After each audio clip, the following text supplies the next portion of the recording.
नमस्ते। So topic for today's discussion is root canal treatment. इसको सबसे पहले हम लोग छोटे छोटे सेक्शन में बांट के समझते हैं। रूट मीन्स दांत का जड़, कैनाल जड़ के अंदर जो स्ट्रक्चर है मतलब वो कैनाल है, हॉलो स्पेस है, और ट्रीटमेंट मतलब उसमें कोई ऐसी दिक्कत आई है या कुछ प्रॉब्लम आई है जिसको हम लोग ठीक करने वाले हैं। तो रूट कैनाल ट्रीटमेंट जैसा आपको बताया कि जैसे देखो पूरा दांत का स्ट्रक्चर है, इतना सा भाग आपको ओरल कैविटी में ऊपर दिखता है दांत का पार्ट, बाकी ये सारा पोर्शन हड्डी के अंदर या बोन के अंदर इंट्रैप्ट रहता है जिसके ऊपर मसूड़े की कवर होती है ऊपर। तो रूट के अंदर ये जो कैनाल है, जो नाली की जैसा स्ट्रक्चर है, ये रूट कैनाल है। यही जब ऊपर की तरफ आती है तो ये पल्प चेम्बर बनाती है, ठीक है। इसके जस्ट ऊपर ये डेंटिन है, जो आपने बहुत सारे एड्स में देख रखा होगा जिसमें सेंसिटिविटी से रिलेटेड उसको कुछ कुछ बताते रहते हैं। और सबसे ऊपर इनामल है जिसको आपने पढ़ रखा होगा कि शरीर का सबसे स्ट्रॉन्गेस्ट पार्ट है, ठीक है, या टिश्यू है। तो ये जो सेक्शन है जो अंदर वाला, ये इसके अंदर ब्लड सप्लाई आती है, नर्व सप्लाई आती है। नर्व सप्लाई मतलब सेंसेशन या दर्द से रिलेटेड उसका काम है। थर्ड है कनेक्टिव टिश्यू, जो कुछ रिपेयर या रिकन्स्ट्रक्शन या कुछ डिस्ट्रक्शन होता रहता है, वो सारा एक्टिविटी दांत के बीच में होता है।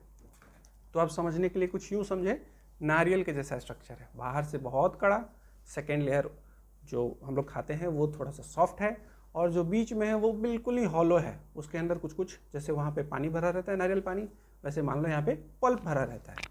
अब क्वेश्चन आता है कि रूट कैनाल ट्रीटमेंट की ज़रूरत क्यों आन पड़ी है। सबसे पहले आपका कोई दांत है जो केरियस है, उसमें आपको असहनीय दर्द हो रहा है, दर्द भी ऐसा जो लिंगर कर रहा है, मतलब अभी दर्द हुआ आपको, फिर वो कंटिन्यू करेगा। अब दर्द का नेचर क्या होगा, शार्प शूटिंग पेन, बहुत तेज दर्द, एक तो ये है। दूसरा है कि अगर वो पल्सेटिंग नेचर का हो, मतलब झपकने वाला दर्द, आप पेशेंट्स के शब्द में उसको सुनेंगे तो ऐसा कुछ फील होगा जैसे कि वो टपक टपक टपक बढ़ता घटता इस टाइप का फील देगा। अब ये तो हुई बात। सेकंड, आपने कुछ रिसेंट रेस्टोरेशन कराया है और शायद आपके डेंटिस्ट की गलती के कारण उन्होंने काफ़ी डीप रेस्टोरेशन कर दिया है। ऐसे थेरेटिकली 0.25 टू 0.30 mm तक पल्प से दूर रहना चाहिए रेस्टोरेशन को, ठीक है। तो अगर ऐसी गलती हुई है तो फिर उसमें आपको पल्प आपका इन्फ्लेम्ड हो गया है तो वो उसमें पेन होगा। इसके अलावा लक्षण आपका है रात को जैसे आप सोने जाते हो या सर को आपने ऐसे झुका लिया, अब जैसे झुकाया थोड़ी देर बाद बहुत दर्द शुरू हुआ, तो ये स्थिति बनती है। या आपके दांत के बगल में जो मसूड़े हैं, चाहे ऊपर हो या अगल बगल में हो, उसमें स्वेलिंग आ गया हो, वो फूल गया हो, या वहाँ से पस आ रहा हो, या पानी जैसा कुछ रिलीज हो रहा हो। प्लस आपने जैसे मान लो कुछ चबाया, ऐसे आपको झटका लगा, जैसे बिजली का करंट लगता है, ऐसा दर्द फील हुआ। इसका मतलब इन्फेक्शन दांत में बना, दांत में बनते बनते दांत के निचले वाले हिस्से में चला गया। अब इसका कारण क्या हो सकता है, चलिए इस पे समझेंगे। सबसे पहला कारण है और सबसे प्रमुख कारण है और मोस्ट कॉमन कारण है जिसके लिए पेशेंट्स डॉक्टर के पास आते हैं। अब ये इसको समझ लो, रेस्टोरेशन का कंसेप्ट, ये इनामल में हल्का सा केरीज हुआ, थोड़ा सा हटाया, डॉक्टर साहब ने आपके कोई भी फीलिंग कर दी जिसमें आपको कुछ फील नहीं हुआ। सेकेंड, थोड़ा सा और डीप केरीज था, सेकेंड लेयर तक गया, ठीक है। अब जब इसमें आप इसको जब क्लीन करेंगे डॉक्टर साहब ड्रिल से, हल्का सेंसेशन आपको फील होगा, या हो सकता है थोड़ा ज़्यादा भी हो, बट पेन नहीं होगा। अब यही केरीज बढ़ते बढ़ते बढ़ते बढ़ते तीसरी लेयर तक पहुंच जाए, या जो हॉलो पार्ट जो आपको बताया था, या पल्प चेम्बर जो बताया था, यहाँ तक पहुँच जाए, ठीक है। ये बढ़ते बढ़ते यहाँ तक आ गया, अब दर्द होगा असहनीय, ठीक है। तो अगर केरीज है तो केरीज के कारण ये हो सकता है। सेकेंड, आपको बताया था कि आपके डॉक्टर साहब ने गलती से अगर डीप रेस्टोरेशन कर दिया हो, रेस्टोरेशन मतलब फिलिंग की हो आपकी, लेकिन वो बहुत नीचे तक कर दी हो। मान लो ये फिलिंग करते करते हम इस एरिया के आसपास पहुंच गए, एकदम विसिनिटी में, मतलब करीब करीब, या फिर एग्जैक्ट वहीं पहुंच गए, तो फिर उस केस में भी आपको भयानक दर्द होने की उम्मीद है। सेकेंड इसमें है कि मान लिया आपका क्राउन टूट गया किसी कारण से, और क्राउन जब टूटा तो उससे थोड़ा सा ब्लीडिंग भी हुआ, मतलब थोड़ा ब्लड भी निकला, तो ये केस है। थर्ड है, कभी दांत में आपके चोट लगी थी, हो सकता है कभी चापाकल से चोट लगा हो, या कभी फुटबॉल खेलते खेलते आप गिर गए ऐसे, तो आपका थोड़ा सा दांत टूटा या ना भी टूटा तो उसमें स्थिति ऐसी बन गई कि शुरू में काफ़ी दर्द रहा, धीरे धीरे धीरे जैसे जैसे समय बीता दर्द में आराम हो गया, आपने सोचा, फैमिली मेम्बर ने सोचा चलो ये ठीक हो गया। बट ये केस है कि जैसे उसको धक्का लगा, उसके नीचे से जैसे आप मैंने स्ट्रक्चर बताया था कि ब्लड सप्लाई जाती है, तो वो थोड़ा सा ब्लड सप्लाई वहाँ से डिसरप्ट हुई, डैमेज हुई, तो इस कारण से क्या हुआ, उसका ब्लड सप्लाई बंद, अब उसको ब्लड जाएगा नहीं, तो उसमें जो लाइफ प्रोसेस होगी वो सारी रुक जाती है। ठीक है, अब इसके अलावा आता है पेरी एपेक्स में, जैसे आपने कभी रेडियोग्राफ कराया और इस वाले रीजन में एक्सीडेंटली या फिर आपके लक्षण के साथ इस वाले एरिया में इन्फेक्शन दिख गया डॉक्टर साहब को, वो पेरी एपेक्स में अगर अब वो पस हो तो, ग्रेनुलोमा हो तो, या कोई सिस्ट काफ़ी समय से बन रखा हो तो उस केस में भी आपको रूट कनाल की ज़रूरत पड़ेगी। फिर इसके अलावा आता है, जैसे एक तो हमने आपको बताया कि इसमें घुसने का रास्ता इन्फेक्शन का ये है। सेकंड है, मान लो पॉकेट बना, खाना फंसा, फंसते बहुत दिन तक खाना फंसता रहा, फिर एक रास्ता यहाँ से तैयार हो गया, हल्का हल्का गैप होते होते होते होते होते होते होते होते फिर बैक्टीरिया महोदय इसी में लाइन लगा के रेलगाड़ी की तरह यहाँ से पहुँच गए। अब यहाँ से भी इन्फेक्शन, यहाँ से भी इन्फेक्शन, तो ये इसको कंबाइंड इन्फेक्शन कह सकते हैं, या कंबाइंड पेरियो इंडो इन्फेक्शन कहिए, लीजन कहिए, या जो भी एब्सेस होगा या भी जो भी कुछ बनेगा। ठीक है, इसके अलावा है हमको इंटेंशनल रूट कैनाल ट्रीटमेंट करने की ज़रूरत है।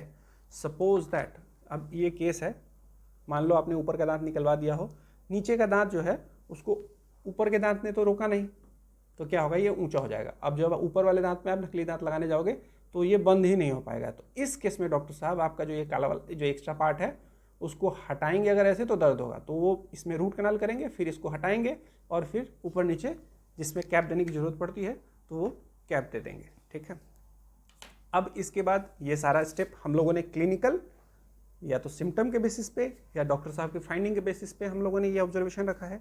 अब इसके बाद आता है, डॉक्टर साहब उसको अश्योर करते हैं कोई भी ये फाइंडिंग है तो उसके बाद एक रेडियोग्राफ लेना है। अब वो IUPR छोटा सा रेडियोग्राफ हो तो, या बड़ा रेडियोग्राफ आपको OPG हो तो, या फिर और भी अगर इंडिकेटेड है तो उसके हिसाब से। नेक्स्ट इसमें आता है कि इसमें क्या क्या स्टेप्स होंगे।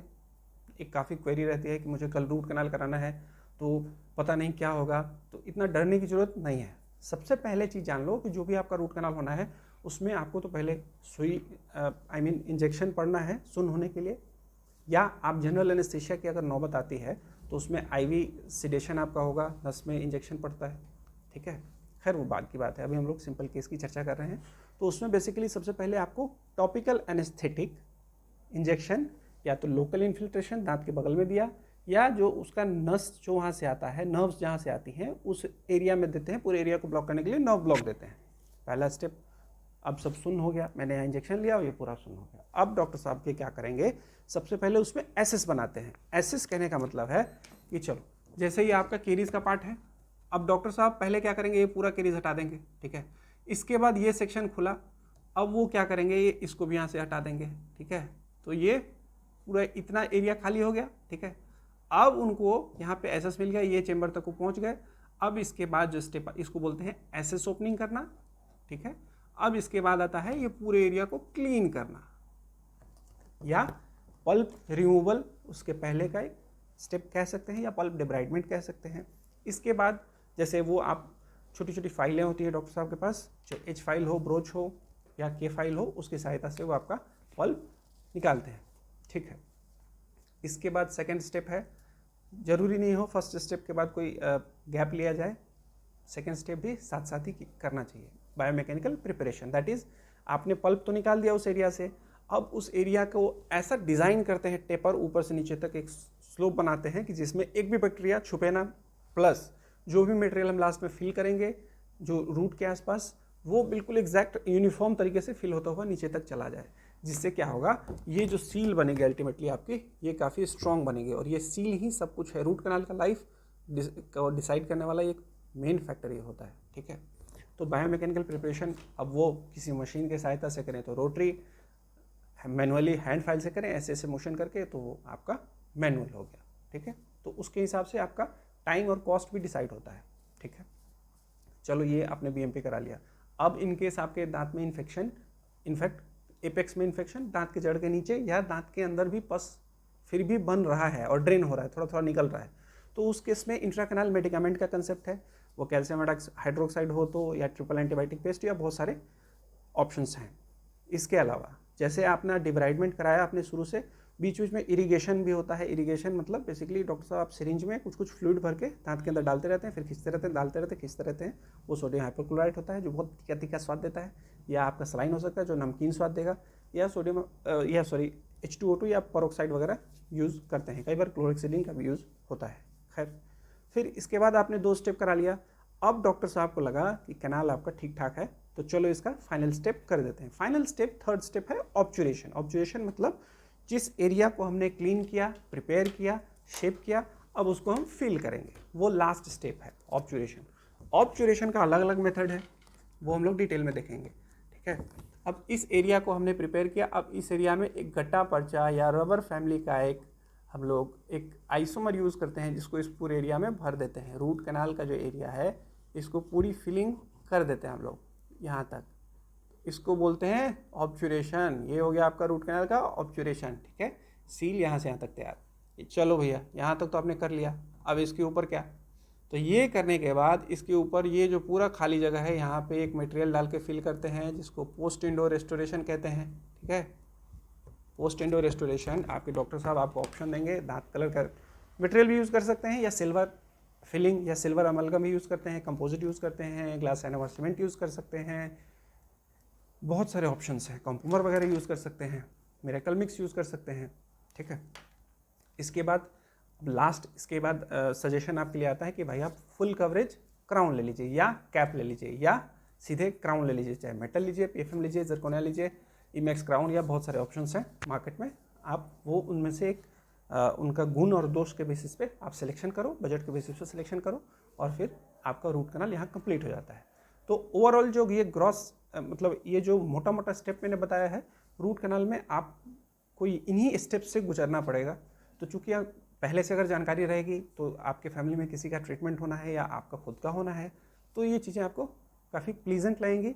और चूँकि आपको अगला स्टेप मालूम होगा तो आप थोड़े से गेस भी करोगे और खुश भी रहोगे। चलो खैर, और इस टॉपिक से रिलेटेड अगर कोई डाउट हो या इस टाइप का कोई सजेशन हो तो प्लीज़ कमेंट करिए। मैं कोशिश करूँगा जल्दी से जल्दी सबका रिस्पॉन्स देने का। So thank you so much, have a nice day.